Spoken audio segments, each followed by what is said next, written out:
This is the Gutsy Health Podcast with Janique and Tristan Roney. Hey guys, welcome back to the Gutsy Health Podcast. Hi everybody. We're happy to have you here. I'm so pumped for this episode. Do you know why? Why? You guys, I made the mistake of reading the reviews to our podcast. I actually never read them. Do you? No, heavens no. My mental health cannot handle that kind of thing. Mine neither. But somehow I ended up reading a review. I have no idea how. I was trying to find an episode for someone. And I saw this, normally I like to highlight all the positive things, you guys, and the wonderful things that members are saying and all that. But I somehow came across a review that I wanted to share with you guys. And that was the trigger for this podcast episode. So SS Dippity, I am so grateful for your comment. And I'll read it to you guys now. SS Dippity says, I've been enjoying listening to the perspective and advice offered in this podcast, and there's some great information, but listeners be wary. It's peppered with sensationalized and sometimes outright false information. The hosts are obviously experienced in their own health and healing journeys, but don't think that they have any health education. So take their medical advice with a grain of salt. As a biologist, therefore listen to this person, guys, because they know everything. I had to laugh at some of their claims, like how glyphosate breaks down amino acids and trace amounts in the GI tract, and how trace amounts of it in the GI tract strip us of amino acids. I'm not even sure where that came from. Guess what, listeners? We're going to tell you. We're going to tell you all about this today. Anyways, he or she continues to say, I think she was getting confused with how glyphosate inhibits amino acid synthesis in plants and some bacteria. Guys, correction, it's actually all bacteria. So we're going to talk about that too. Listeners, make sure you do your own research. And that I absolutely agree with, wouldn't you say? Oh yeah, 100%. Listeners, please do your research. I'm not your expert.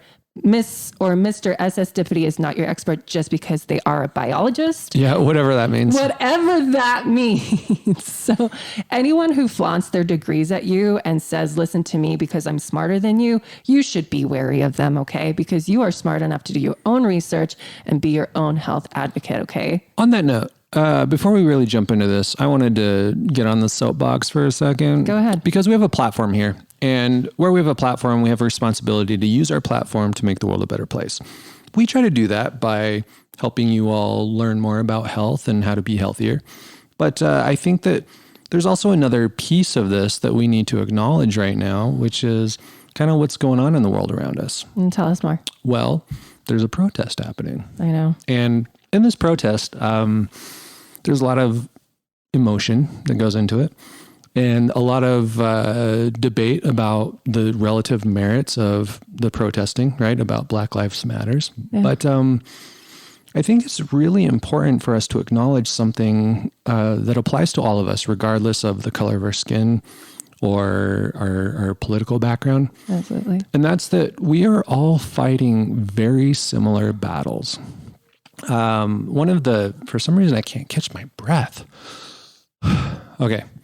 So one of the biggest things that we are always advocating for on this podcast is medical freedom, right? Yeah. That nobody should be able to tell us what to do simply because they have authority. Right. Or simply because they have, a title, right? Or a degree. And we believe strongly that individuals are the best experts on their own health and that they should have the final say in their own health. And now we are seeing on the world stage a very similar thing play out where people are protesting for the right to be treated like everybody else, basically, right? They're protesting for their, we'll call it political freedom, social freedom. I don't know what you want to call it, but we have a very similar situation playing out on the authority side of it, where the authorities are not happy with this challenge to their authority. Right. And they are coming up with all of the reasons they can possibly think of to tell these people to sit down, to stop talking, to be more appreciative of what they have, and so on and so forth. And what I would want to say to everybody that's listening to this right now is that if you believe in freedom, if you have ever been the victim of oppression in any form whatsoever, whether that's being told that you have no business participating in your own health, or whether that is in the political sphere, I think that you have the obligation here to hear these people out and to recognize that their struggle is your struggle. Yep. And that's all I want to say about that. I don't feel like I have the words to talk on it, actually. Okay. I mean, I don't want to come across uneducated, but what I will say is that I'm just listening and I'm learning and we are trying to reach out to more Black people in this field and people of color. And we want to get them on the show. And I will say that I am trying to do my part right now by listening to the right people. I'm trying to get my sources from Black people's experiences. And I think that's important, that we don't listen to anyone else other than a Black person and just say, what are you feeling? What are you experiencing? That to me is the most important thing about this right now. And there is literally no area in your life where you should accept that authority gets to make all the decisions for you. Right. Okay. Because the system that might benefit you in one part of your life is the same exact system that's going to oppress you in a different part of your life. Yep. All right. The hierarchy that tells people at the bottom of the pyramid to shut up and to do what you're told, take your medicine, right. is the same exact hierarchy that is hurting other people right now. Right. But totally. It's all about a hierarchy of power. None of us are free until all of us are free. Exactly. So you might think that the system is your friend because you happen to agree with them on a certain point, but the system is not your friend. No. Unless you are a docile and obedient follower. Participant. Exactly. And we're not about that here. We're not. We're about listening to each other, listening to each other's stories. I feel like some of our clients, the most healing they have gotten is by listening to other people with their symptoms. Their doctors have gaslighted them and they have gone online and they've spoken to people, and ordinary people like them have given them answers and they've healed themselves. Yep. All right. That's where the power is. The power is in our stories and collectively sharing our stories and listening to each other. And that's it. That's all I want to say about that. Yep. So on that note, we always encourage you to challenge yourself, to learn more, to dig deeper, to not accept the narrative that's been handed to you. Right. And that's what we're doing right here with the glyphosate. Yep. All right. There's a mainstream narrative that glyphosate is fine. It's just a bunch of hippies that are being overly dramatic about this, and that they don't know anything about research. So they're just blowing everything out of proportion. Right. We're going to dive into that. So yes, before we talk about glyphosate, you guys, we need to talk about the history of research. And I shared this online a week ago, so I'm going to share it again. What went wrong with research? What went wrong with unbiased scientific researching, basically? Well, back in 1969, the Mansfield Amendment was passed that basically took all of the neutral funding money from the military, because the military or the government would set aside X amount of dollars for third-party scientists to research health topics. And the important piece here is that these scientists could virtually study anything they wanted. All right. They could pick any topic out there. Yep. They would get money from the military and use it to study that topic, which gave them a lot of freedom in what they studied. Yep. And there were zero strings attached, none. The key here is third-party testers, right? Not scientists hired by companies, not scientists paid for by companies through universities, but third-party testers. They had all this money and they could research whatever. And then it was taken away. And that was taken away. In one fell swoop with the Mansfield Amendment. Yes, the Mansfield Amendment in 1969. And so what did that leave us with? It left us with a bunch of scientists with no money. And so what did these big companies do? They came in and they said, hey, you can test us. Let me give you some money and then you can test my product. And so what happened, strings started getting attached and the integrity of research started fading. Now, before you get defensive, if you're in the research field, we're not talking about an explicit like conspiracy. No. Like we're going to give you money and you're going to say good things about our product. Right. It maybe happens that way sometimes, but usually that's not how it happens. No. What happens is subconsciously, people know who is feeding them, so to speak, right? it's very difficult to form a negative opinion about someone who is giving you money. And that is going to affect the research in subtle but very prominent ways, because it's going to affect the way that you design the research study. Yep.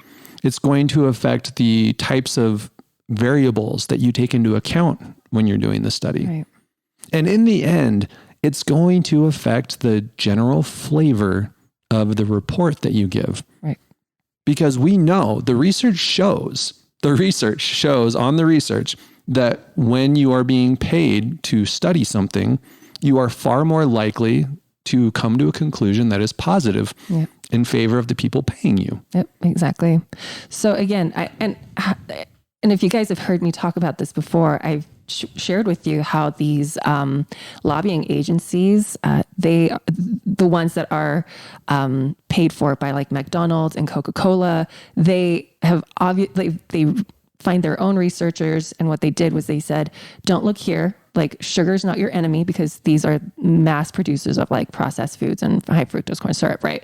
They say, don't look here. It's exercising. You're supposed to exercise to lose weight. You can keep consuming high fructose corn syrup and soda and you're fine. And so that's how we have all of these like health laws being passed by these lobbying companies. They also said, oh, fat is the real problem. You just need to cut out all the fat from your diet. Fat and carbs and sugar is fine. And we did it. We cut out so much fat from our diets in the 80s and 90s. Yep. Oh, we did. And now we have so many health issues. And we're fatter than ever. But going back to glyphosate and why is this law important? Why do we need to understand why this happened? Well, now we don't have these third-party testers telling us, oh, okay, glyphosate is good or glyphosate isn't good, right? There's also these other issues with trade secret laws protecting companies from sharing their trade secrets.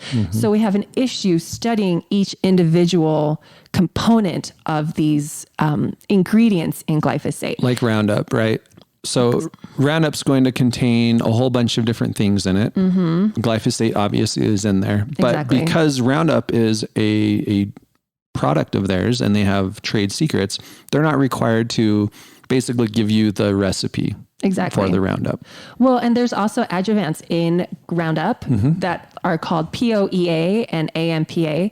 And this, I'm going to bastardize this terribly, you guys. Polyethyloxylate taloamine and aminomethylphosphoric acid. That one I got.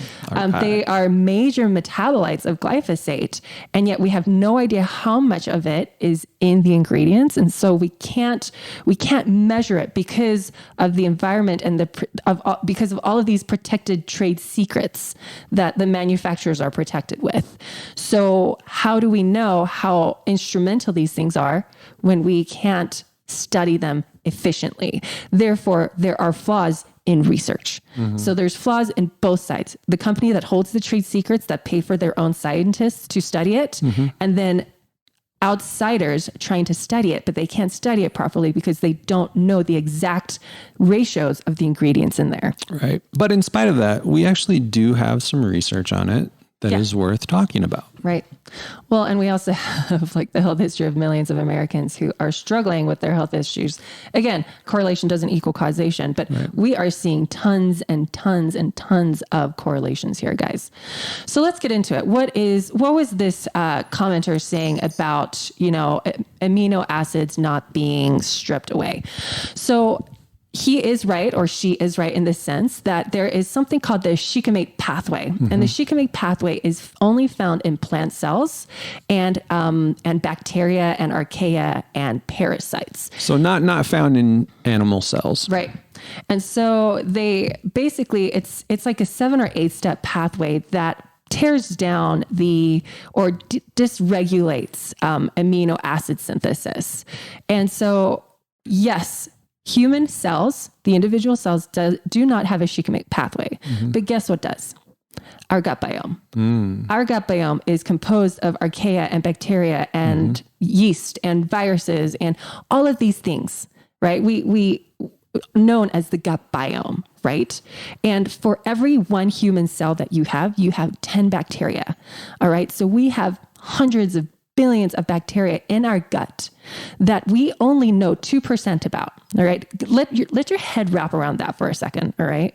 We don't know gut biome very well. We know a lot about it, and yet we are barely scratching the surface. Yeah. We know very, very little about all the different interactions that take place and all the different ways that it interacts with the rest of our body. Yes. So we're putting two and two together as the past 20 years. I mean, gut biome, gut flora, gut bacteria, it's exploded, right? And we're learning a ton, and we're realizing, holy cow, the gut biome is so important. It can turn on genes and off genes. It can help us produce certain vitamins and minerals. It's 80% of our immune system. And so when we are shutting off this shikimate pathway in our gut biome, what the heck are we doing? We're destroying protein synthesis. We're down regulating it. Now, some very specific amino acids, right? Yep. They are the aromatic amino acids, the one with the rings. Okay. And it's tyrosine, and what are the other ones? Tryptophan and phenylalanine. Yes. So so if you guys have listened to our thyroid podcast, there are a few things we said. And one of the things we said was, if you eat bread, stop immediately. If you have a thyroid disorder, we want you to stop eating bread. And this is one of the reasons why. There's a lot of glyphosate in bread. If you're eating wheat or GMO bread or GMO corn or anything that has been sprayed with glyphosate. And so you're eating this wheat, and it is down regulating tyrosine. And tyrosine is a really important amino acid for what hormone? What hormone, Tris? T3, T4. The thyroid hormones. The thyroid hormones, right? So it is so, and so what happens when people cut out grains, they cut out those inflammatory foods that are genetically modified, sprayed with glyphosate. They can now heal the thyroid. They can have proper thyroid function again, proper T3, T4 production again. Although usually they need to supplement with some extra whole food vitamin C in order to replenish those tyrosine levels. Right, exactly. And so tyrosine is really important, right? Now, there's a lot of question marks about what happens between A and Z when it comes to glyphosate and the gut biome.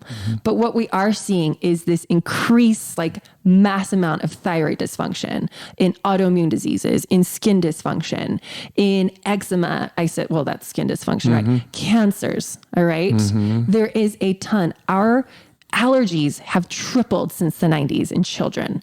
People are becoming more and more unable to process foods, meaning they're having intolerances and allergies and all kinds of issues with digesting foods. Right. Glyphosate is one of these factors. Yep. All right. Because it is destroying your gut biome. Here's another truth bomb for you guys. Did you know that glyphosate is patented as an antibiotic? It's an antimicrobial. It is an antimicrobial. And here's the thing that really sucks is that it is water soluble. So what does that mean? Once it gets into your waterways, you're not interacting with me here, Tris. I'm learning. I'm learning so much. I'm just enthralled. So once it gets into your water, it stays. Right. And so what happens? Now our waters are tainted, and then that water turns into rain and it goes onto organic farms. So now organic farms are being tainted. This is the issue with the organic Bob's Red Mill oats. They are currently being sued, or they were sued. I don't know the details. I know. We have to follow up on that. But I know, but they were being sued because they were claiming that their oats were organic, meaning no glyphosate, and yet their oat fields were being tainted with glyphosate. That could be from cross spray from other farms. It could be from glyphosate getting in the water and then that turning into rain and rain falling on their crops. Right. But we're kind of in a conundrum, you guys, because the more we use glyphosate, the more our environment is tainted by it. And it affects all the bacteria in the water. It affects the bacteria in the soil. Let's talk about the soil for a second, Tris. Okay. Go ahead. I don't know. You don't know where I'm going with this. I have no idea. I'm learning here. So keep going. Well, we always say that the soil is like the gut biome of the earth, right?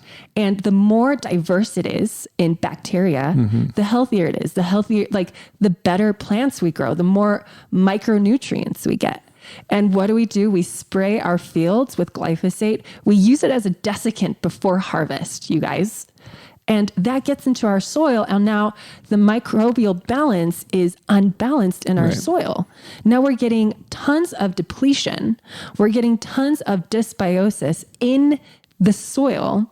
And that's a problem. That's a really big problem, you guys. So here's one of the big issues. What we're talking about right now is looking at the systemic problem of glyphosate everywhere, right? When we have these disconnects with the science people who say, but the research doesn't support any of this stuff. One of the big problems is how the research is looking at it. For example, the industry has basically determined that 3 months is long enough to determine the negative effects of glyphosate on things. 3 months, right? So all of the research that they're doing on it stops looking at 3 months. Yet there was a study in 2012, and I will even tell you what it is. It's called Long-Term Toxicity of a Roundup Herbicide and a Roundup Tolerant Genetically Modified Maize, which is corn, right? It's in the Journal of Food Chemistry and Toxicology. They looked for 4 months, and guess what they found? What? Increased risk of mammary tumors in mammals and females, as well as kidney and liver damage in males, and a shortened lifespan in both females and males. That's at 4 months, meaning that the industry's own research would never show that. And therefore they can claim there's no evidence of this. Fortunately, there are independent researchers. Not many. Not well, enough, right?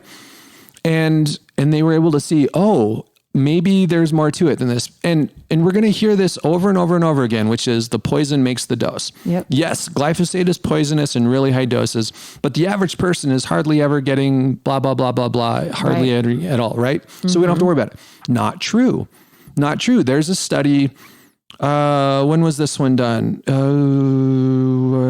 Where's the 2014? The effects of sublethal exposure to a glyphosate-based herbicide formulation on metabolic activities of different xenobiotic metabolizing enzymes in rats. Okay, yes, it's a rat study. Go ahead and ding us for that. Doesn't matter.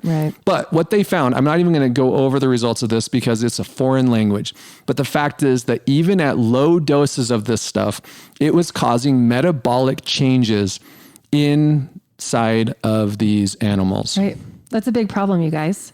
Okay, so I'm going to quote a Dr. Jean DeBrant, who is also a fancy smancy biologist, but she's also a physiologist too, and a nutritionist, an herbalist, and a clinical nutritionist. And so what she said in one of her presentations is she says, and I'm going to read from it, glyphosate has strong antibiotic activities, especially against lactobacilli, bifidobacteria and enterococcal. I'm just destroying these. Can you pronounce that one? I'm not a bacteria specialist, Gut. Where am I here? Right here. Right there. Okay, so read that for me. Lactobacilli, bifidobacteria, and enterococcus fecalis. Thank you. So those ones are pretty important. If you look at your probiotics, you will see lactobacilli and bifidobacteria on there. Those are very anti-inflammatory. They help with what else do they help with? Do you know? The different probiotics? Yeah, the lactobacilli especially. Oh, I don't know the specific differences between them. I'll be honest. I'm not an expert on the probiotics, but generally speaking, the different probiotics are helpful for everything from digestive health to brain health. Right. So... Okay, so here's what lactobacilli does. I just looked it up, you guys. I'm not this specific genome expert. Is that even the right word? Because I'm not a biologist, guys.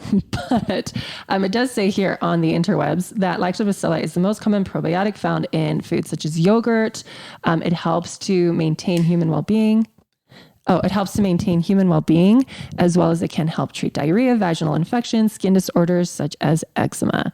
So look up all of these different biomes and see how important they are for your health, and then avoid glyphosate as much as possible.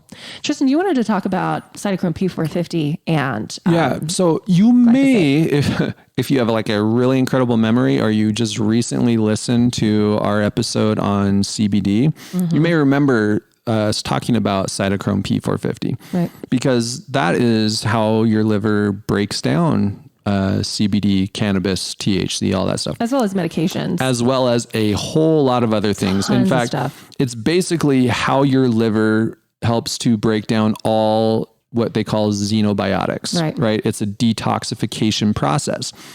And we know that Roundup or glyphosate causes a 50% reduction in CYP enzyme levels. That's so insane. It cuts our liver's ability to break down foreign substances by 50%. That's a ton. And how is that going to affect us? Well, let's say that you get exposed to a toxic metal of some sort. Bam. 50% reduction in your ability to clear that out of your system. And now you might end up with toxic metals, which can cause everything from cancer to brain damage to you name it. Well, and think about all of the phthalates that we're exposed to, perfumes, chemicals, substances, and our soaps, shampoos. I mean, just walk into a public bathroom and it's just like spraying yucky chemicals at you that smell like fake flowers, right? Like all of these things, our liver has to detox. Otherwise it just builds up in us. How many people have chemical sensitivities? They can't deal with perfumes because they get headaches, right? It's this toxic buildup. Now, you also mentioned that a lot of medications are broken down by the CYP enzymes. And so if you're the kind of person who is on several different medications, and then on top of that, you're being exposed to a bunch of glyphosate, your ability to properly metabolize those medications could be impaired. Right, exactly. And that could really mess with your ability to not get toxemia or some kind of illness because of all these medications. Right. Certain scientists are linking glyphosate, or they're trying because some scientists come out with some research and other scientists bash it, right? So scientists are saying that glyphosate is linked to a lot of cancers because we know that the gut biome are immunomodulators, right? And so when you destroy that, when you create gut dysbiosis, you don't have a proper functioning immune system. And so you get more infections, you get more inflammation, you get all of these issues. I keep having clients ask me, because I would say the majority of our clients, they come to us with gut issues. I would say 9 out of 10 of our clients that come to us have an inability to digest food properly. They have heartburn, they're bloated, they're gassy all the time. They're uncomfortable when they eat, they have indigestion, and they ask, why do I have this? And in a nutshell, I say, well, aging and inflammatory foods. Glyphosate is an inflammatory molecule on these inflammatory foods. A little bit off the topic of glyphosate, but think of GMO foods. They are genetically modified to have a higher amount of phytic acid so that they are more hardy in their environments. And phytic acid is very inflammatory. So you take more phytic acid in your gut, you throw in some glyphosate, and now you have the perfect storm of decreasing your gut biome that actually breaks down your food and helps you break down phytic acid. And then you increase the phytic acid and you have this like explosion of fire in your gut, because now you can't digest phytic acid. And down the line, you're going to have a food allergy or a food intolerance to foods that have phytic acid. All right. It's a big, hairy mess. Yep. All right. And glyphosate, I wouldn't say is the center of it, but it's, and I always go back to this. Carlin, she talks about the building that's on fire. When your building's on fire, you want to put on as many hoses as possible. And I always say, okay, now look for the people that are throwing gas canisters on that fire, because there's no point in putting out that fire with water if people are throwing gas. Glyphosate is one big gas canister, guys. That's one you have to get gone, because all the supplements in the world, all the foods in the world will not get that fire gone if you are just dousing yourself with glyphosate contained foods. All right. Something I've always found interesting, and this, by the way, is not scientific, so don't don't think that I'm quoting any kind of research here, but I've always found it really interesting that there tends to be a high correlation between children with basically celiac disease and children with autism. Yeah. And one of the ways that people often try to help deal with the symptoms of autism in their children is by cutting out gluten, right? Yep. So what's really fascinating is that they've looked at what they call biliary excretion, which is, how much bile your body is pumping out in response to its environment. And they have found a link between this factor and impaired kind of what they call heme synthesis. So it's how your body deals with iron. Yeah. And autism, or also multiple chemical sensitivity. Yeah. And so it all does kind of constellate around the same repeated theme. Totally. Which is, it's generally speaking, toxins in the environment, but more specifically, it seems to be glyphosate.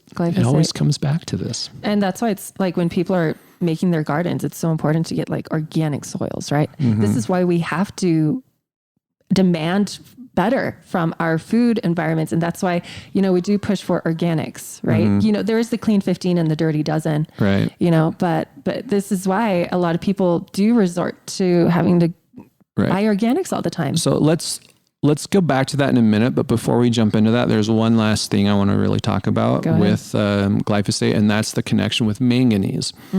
Now, I don't know if we've talked a whole lot about manganese on the show. No, we haven't. But one of the really, really important functions of it is that it helps support the function of the pituitary. Right. Now, the pituitary, if you haven't heard us talk about this, is kind of like the manager, we'll say, for your thyroid, your adrenals, and your sex glands, ovaries, testicles, whatever it is you have.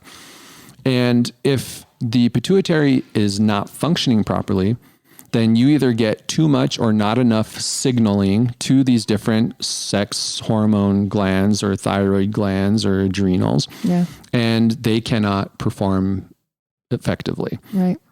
So we know that glyphosate actually disrupts manganese levels in the body. I didn't even know that. Which means that it is most likely affecting pituitary function in the body. Right. Which means that if you've got thyroid issues, we already know how it's messing with your thyroid. Totally. We talked about that in a different angle. If you've got adrenal issues, if you've got sex hormone problems, all of these things could be affected by glyphosate intake. Exactly. I mean, we talk about brain inflammation all the time. Yeah, it's, I feel like it's gut inflammation too, but glyphosate can cause gut inflammation, right? Again, how many people have taken an antibiotic and they haven't been able to digest food in ages, and they have like digestive pain after taking antibiotics. Yeah. Now, glyphosate is just microdosing on antibiotics over the period of your life. Kind of, but it's also a chelator. It literally chelates manganese out of your body. Yeah. So while there are some chelators out there that we like because they help get rid of toxic metals, in this case, it's doing the opposite. It's depleting us of a very important mineral. I didn't even know that. And manganese I learned something new. Manganese does so much more than just help with the regulation of the pituitary. Yeah. It's involved in all sorts of things. It's kind of like a helper to magnesium. I can say words. You have all the best words. So a lot of stuff that magnesium does, manganese may or may not be part of that as well. Right. And if we don't have enough of it, we could run into issues there too. Right.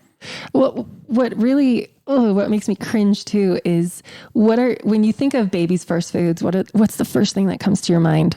Rice or crackers. Yes. Or the Cheerios. Right. Yeah. All of those things are just like doused in glyphosate. Again, why are they doused in glyphosate? Because glyphosate is used as a desiccant before harvest, guys. And so you're eating glyphosate, you're giving that to your newborn babies. And then people are wondering why their babies are getting, or their toddlers are getting eczema, rosacea, psoriasis. Yeah. They're getting all of these really strange skin disorders. Glyphosate could be a key factor to it. It's not the issue, right? Because this is a systemic problem. It's glyphosate. It's the quality of food. It's the soil.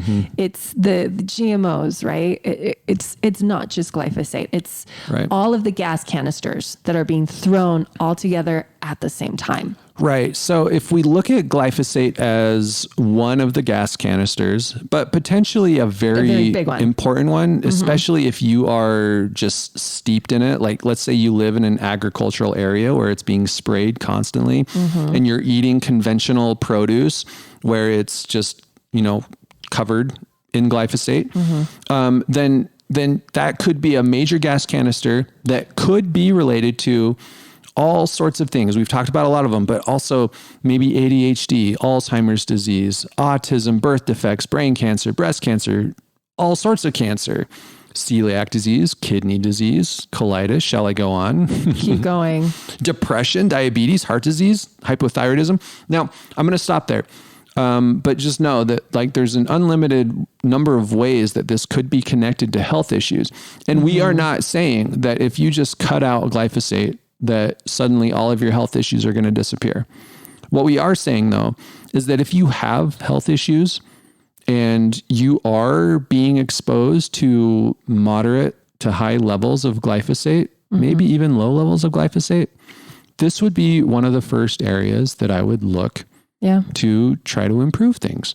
Absolutely. Because it's actually not too difficult to do it. And that's where I would like to spend the rest of our time on this episode, unless you had more you wanted to say about. No, let's go. All right. So I think we've proved our point, right? I hope so. There's tons of research out there that shows it's so whoever this biologist was, it's destroying proteins. Yes, it destroys proteins in plants' cells, but it's destroying proteins in bacteria in our gut, therefore inhibiting our ability to form proteins. You guys, that's what I was trying to get at, which was really hard to say in that podcast episode. So I hope we got our point across that glyphosate is very damaging. Anything that destroys your gut biome, guys, should give you a million red flags. Right. And even if the best that we can say is that there might be a connection, maybe, is this a risk that you feel you are willing to take with your own health and your family's health? Exactly. Because that's really the question. Yep. Right. I don't know that glyphosate will ever disappear from the world. I don't think it will. If it does, something else will take its place that's going to be equally questionable. Right. But you do have the option personally of either increasing or decreasing your exposure to it. And that's what we're going to talk about now. How can you decrease your exposure to it so that you are removing at least a potential cause of so many different health issues in your life? Okay. So we touched on one, organic foods. Yeah, organic foods, which hopefully is enough with the issues with overspray and everything like that. Maybe there is glyphosate, but we know for sure it's going to decrease your total exposure substantially. Exactly. So buy organic. Yeah. Now, do you want to talk about the Dirty Dozen Clean 15? I mean, and does it apply here? I'm not 100% sure. Okay. Because that is mostly for fruits and vegetables. And so that's like herbicides and pesticides. But what I would say is, we're not talking about herbicides and pesticides, but the Dirty Dozen is basically the 12 foods that have the dirtiest amount of chemicals and sprays on them. So you want to buy them organic. Regardless of whether you're concerned about glyphosate or something else, this is worth looking into. Where can you find the Dirty Dozen? Is it the Environmental Working Group? EWG.org? Yeah. Okay. And they'll give you their 2020 list. And then the Clean 15 is the fruits and veggies that have the least amount of sprays. So the idea with the Clean 15 is a compromise, which is that it can be more expensive to buy organic. And for some people, the difference in price could be a deal breaker. Right. So if you have to compromise somewhere, then the Clean 15 is going to be where you want to start looking. Yep. Because that's where you're less likely to get exposed to these toxic environmental contaminants if you don't buy organic. Right. Right. Yep. Next, I would say just cut out grains. Grains are dirty to me. If you have inflammatory issues, now everyone's going to be like, no, but that's life, right? And I get it. Like, it is life. And there's exceptions too, because we actually do a decent amount of oats at our house. Oh, that's true. And those are grains. Now we go out of our way to buy oats that are certified glyphosate free. What's the company? One Degree or something? Is that what it's called? 1 Degree? Let me go get it. I'm pretty sure that's what it is. And as far as I know, they're the only company that is actually certified glyphosate free, which I'm not even sure what that means. It might be more of a marketing term than anything else. But the point is that they are working a lot harder to make sure that there's no glyphosate contamination in their oats. Right. So we actually started getting their stuff after we learned about the issue with the Bob's Red Mill oats, because that's what we had been doing before, the organic Bob's Red Mill. And then we found out, well, there's glyphosate in there anyway. So we switched over. Now we use the 1 Degree brand, and it's more expensive. But once again, for us, it's worthwhile. Especially because Tennyson loves oats. He's the one that eats them every day. And and you got to protect your children's gut biome, you guys. Like, that gut biome needs to last them for another 50 to 80 years. So protect it with your life. Now, that being said, most people could live without grains. So don't I don't know. If you have serious issues, especially with your digestion, it's best to just get them out. Just don't eat them. Yep. Here's a list of foods mostly sprayed with glyphosate, and it's wheat, oats, lentils, peas, non-GMO. Hold on, not that. Soybean oil, soybeans, corn, flax, rye, buckwheat, millet. So mostly sugar beets, and potatoes. There you go. So there you go. Okay, keep going, Tris. All right. Other grains that sometimes we do, occasionally rice, but honestly, I don't think rice is all that great. It tends to be contaminated with arsenic, which is a whole other issue. But let's just move on. So other things that you can do to reduce your exposure to glyphosate. Grow your own food. Yep. That's so simple yet so difficult. I know, right? Oh, some other foods. Sorry, guys. High in glyphosate. Almonds. I feel like that's really important in quinoa. So now, here's the really deal important. with almonds. Organic almonds are insanely expensive, and they can be difficult to find as well. So hard. So most people end up compromising on that and just getting regular almonds. I've got a problem with this because almonds use up insane amounts of water in addition to having glyphosate contamination. So we're not doing good by the environment. We're not doing good by our own body. Yeah. And for what? So that we can enjoy the crunchy nut. Right. So, this is one that in our family, we're actually still kind of working on this. With our nuts and seeds. We're like 90% there. But sometimes when we can't find the organic nutso, we settle for like the keto nutso, which isn't organic. And so, we need to do better with that. Another one that's going to surprise everyone is meats and dairy. Yeah. We should talk about that because what are our cows eating now? They're eating wheat and soy and corn. And those are some of the glyphosate. Most sprayed. And so what your food eats is what you eat. So you have to be really mindful, right? And so not only that, but they're given tons of antibiotics. So it's like, insult upon insult upon insult. So you need to be careful. So once again, though, the solution there is at least try to get organic beef and chicken, right? Yep. Even better if it can be 100% grass-fed, grass-finished beef and free range chicken. Yep. Right. Because generally speaking, if an animal is just let out to pasture and they're allowed to graze in their natural ecology, that's not a managed environment, meaning you don't have to work to create the greenery that grows there. Right. Nature takes care of it. That means you don't need to spray. Right. You don't need herbicides and pesticides. You just let it do its thing.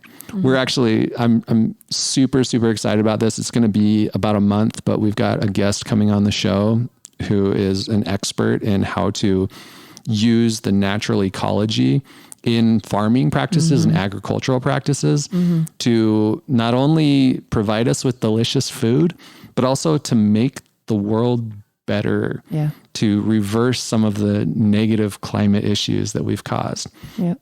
So we'll talk more about that. I can't wait for that. But in the meantime, just do what you can to support grass-fed, grass-finished, pasture-raised, organic, all that fun stuff. And that will also help to lower your glyphosate exposure. There you go. What else? We didn't think this through. No, I mean, we never plan our episodes. No. We just talk. And I think that really might be all. So actually, here's another really big one. And this one, this is a hard one. It's one that we talk about a lot, but that is going out to eat. Mm-hmm. When you go out to a restaurant, in most cases, there are caveats, but in most cases, you are getting the lowest possible quality of food. Mm-hmm. I hate to say it, but I know enough people in the restaurant industry to know that the margins are terrible. And that means they cannot afford, in most cases, to go with premium things like organic food and grass finished, grass fed, all that fun stuff, or even good oils for that matter. Exactly. So they're using inflammatory oils. We talk about that all the time, right? Soybean oil, corn oil, canola, whatever it is. Yeah. They're using conventional meat, right? Yep. CAFO raised chicken and beef and all that. The eggs also. And their vegetables and produce is just drenched in glyphosate. Well, not necessarily produce, but those are herbicides and pesticides that they're drenched in. Yes. Most of the glyphosate containing stuff is like the grains and and the meat and all that. And so peas and thank you for clarifying that. Mm-hmm. And so the end product is that every time you go out to eat, in most cases, you are exposing yourself to really high levels of toxic ingredients. Right, exactly. And it tastes good because they know to use a lot of butter and salt and sugar, but it is not good for you. And you probably know because of how you feel an hour or two later. Right. Not great. I'm going to share a story. We actually went up to Park City and we had sushi for the first time in years. Mm-hmm. And I had the weirdest thing happen to me. I'm not sure what it was from. Maybe it was like, who knows what? What is that? The thing that they enhance. MSG. It could have been MSG. It could have just been the quality of the food. But I turned to Tristan. I'm like, I think I have a migraine. Like where your vision is distorted and you can't think of words. And I'm like, I feel drugged right now and my brain feels fuzzy and I don't feel safe to drive a car. And so it was really interesting when I approached him and I was like, you know what? I think I need to go lay down because this is really weird. So who knows? Right. And I know we can feel it when we go out to eat. We need extra digestive enzymes. And I always tell my clients when I'm putting them on digestive protocols, I'm like, you will absolutely need your digestive enzymes even more when you go out or when you're eating at someone's house because of the types of oils and the sourced foods that they're getting. So just be really mindful. Okay. Does this mean you can never go out to eat? No, not at all. There are a couple of things that can help here. One of them is where you go out to eat really does matter. Yes. And some of you are fortunate enough to live in areas where you can actually go to farm to table restaurants and all the ingredients will be really good for you. They'll have their 100% grass-fed beef. They'll have organic ingredients and produce and all of that. And you don't have to worry about it as much. And you can probably tell in two ways. One of them is that you'll feel a lot better after. The other is that your bill will be astronomically higher. Right. Exactly. Which that's just the cost of it. Like all the other stuff, right? You have to decide where you're willing to compromise and where you're not. Yep. The other option is you can make sure that you are doing really well 80 to 90% of the time. Yeah. And then you can afford 10% to 20% of your food to not be perfect. Exactly. And you have to be honest with yourself to fully understand how much you can get away with. If you're really sick, probably you can get away with a lot less. Exactly. And you're going to be really tempted to fudge on that a little bit and say, well, I think I can afford to do this. I ate really well for the last 3 days. Yep. But if you're really sick, come on. It's not worth it. It's not worth it. Exactly. And what else? I think that's it. Yep. That's really great. Can I backtrack on something that I forgot to mention? Yeah. You guys, I'm really sorry. We're not very organized. Remember when I was talking about AMPA and POEA and how they are components in like Roundup?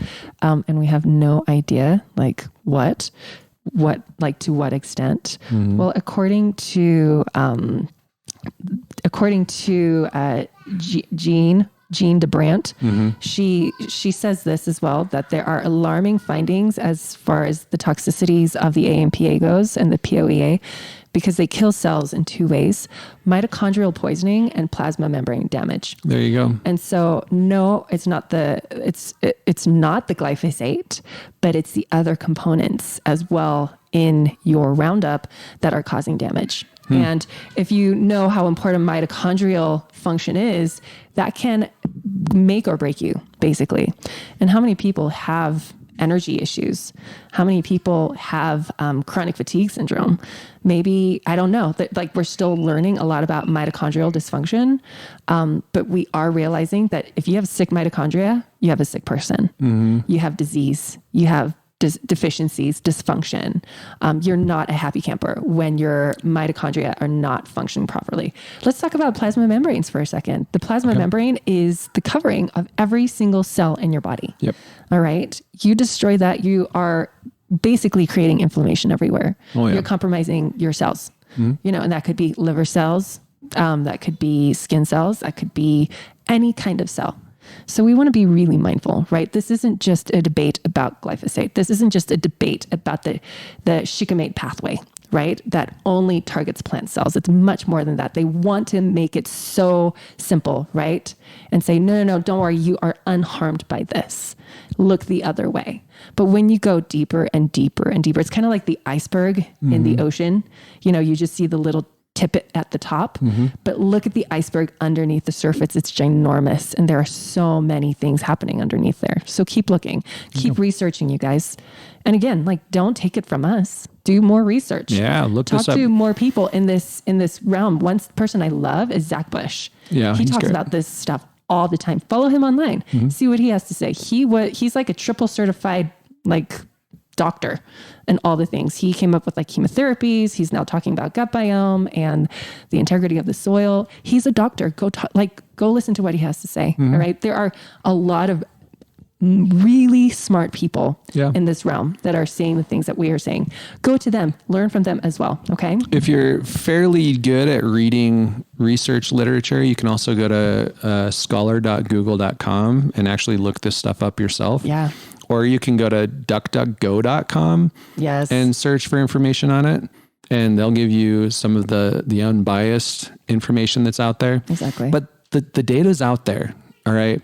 Anyone who says that this stuff is absolutely 100% safe is lying to you. Or they're just profoundly ignorant of everything that's out there. At the very least, we can say there is a huge question mark about the safety level of this stuff. And if people are saying there's no issue here, then ask them, why are we as a country and a world more sick today than we were 20 years ago, 30 years ago, 40? Like, why are we getting sicker? Yeah. Why are our children getting sicker? Well, and it's a combination, right? It's this combined with 100 other things that have changed since our ancestors were roaming the earth. Yeah. And we need to get back to what used to work for us. Exactly. Which means we need to simplify everything. Exactly. Science is not our savior when it comes to our food distribution network. Not anymore. Nature is. Right, exactly. Okay. Exactly. All right. And that's it, you guys. That's it for today. Oh, I wanted to share some, we've had so much fun on the Gutsy membership platform. We've had a ton of new members, you guys. I just wanted to highlight that really fast. And I wanted to share some success stories with you. I'm going to pull them out really fast.